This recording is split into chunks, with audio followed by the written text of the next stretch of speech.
Yeah, it was really a harsh one today. The first 45 minutes, I give a lot of credit to Calvin. They really established the rhythm, and I think that they caught us in transition a few times where maybe we got a little spread out, and they're just a pretty lethal attacking team, and we've certainly seen it in the times that we've played them over the past few years. In these games against teams with that much talent, that much experience, that much purpose, coming up against us with, I think, about the same amount of all those things, they just found the moments today, and I think that they really, they found some rhythm, and we weren't able to really establish any in the first half, and I think we wanted to get out of there down one goal because they certainly deserved to be up at least a goal in that first half, but felt like we could get out of there with just being down one. We could really settle in and establish ourselves again, and then the third goal was tough, and we had to chase it. We had to open it up, and it's you spread it out against that team, they're likely to punish you, and they did. And I really the utmost respect for that team, the way they play, the way they're coached, the way they compete, and we certainly wish them the best of luck. I mean, they played a great game today. Dayo, walk me through that kind of moment because they go up 2-0, and I don't know, somehow you guys you broke free. Kind of walk me through what happened on your goal and that break that Matt made. Yeah, so I mean, we went down 2-0, and honestly, we really thought we were gonna be able to come back. I mean, I think when you go down 2-0, the key is to get one back really quickly. So I think Matt Coe came to the middle. He was able to get around two defenders, and then he took his time really patiently, and then he tried to slot it in between the keeper's legs, and it kind of bounced off the keeper's legs, and I was anticipating for it to come either straight across goal, and so I just slightly headed it in slightly, and we were able to get that goal. Nicco, obviously things weren't really working for you guys the way that you're used to. Kind of what was happening in the middle of the field? They weren't able to kind of break forward. Yeah, I think their defensive pressure was really good today. Made it really difficult for us to build out of the back. So we tried to bypass the midfield, and didn't work out the best. But credit to them, they really pressured us well. We just weren't able to support Max and Matt as well as we should have. Coach, you guys talk a lot about how the program has kind of emerged into this level. Kind of talk about what this class of seniors has kind of meant, and how they've been a part of that rise.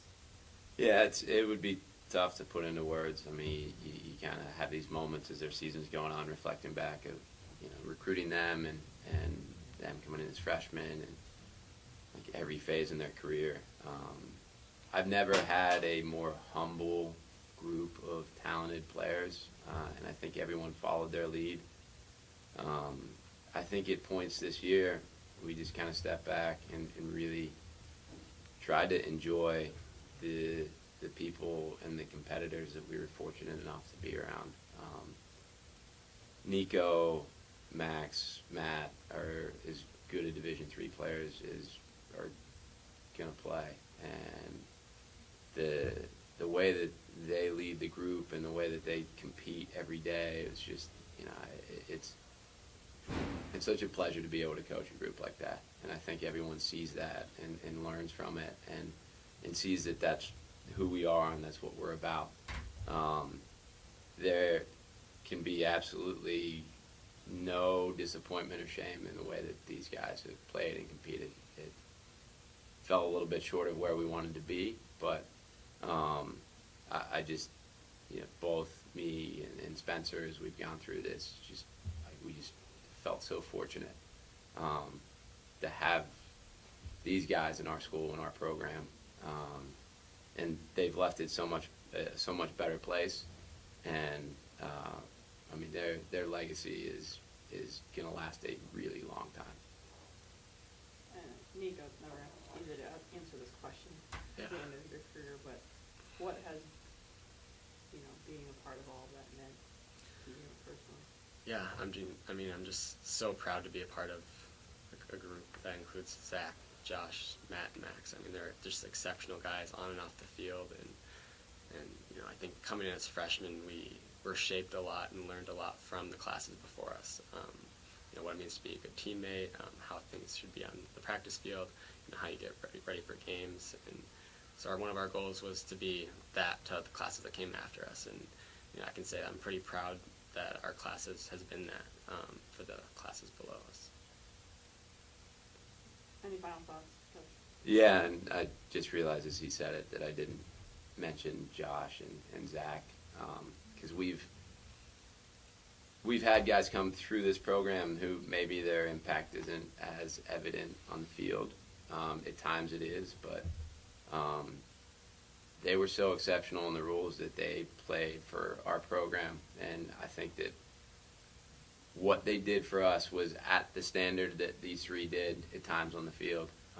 And it really, I mean, it is as a group of five. They've made their mark on this program, and I think this school, the way they've represented it, I mean, this school should be so proud to have these five attend Chicago and compete and go to 2 Final Fours, win 3 conference championships. And, you know, some of the things that you don't see with kids like that, we enjoy and take as much pride in as any of the goals and the assists that some of these guys have had. So Zach and Josh, I think that those are 2 guys I know will be in the stands the next time that we're here because they've left their mark too. Any more questions? Thanks, guys.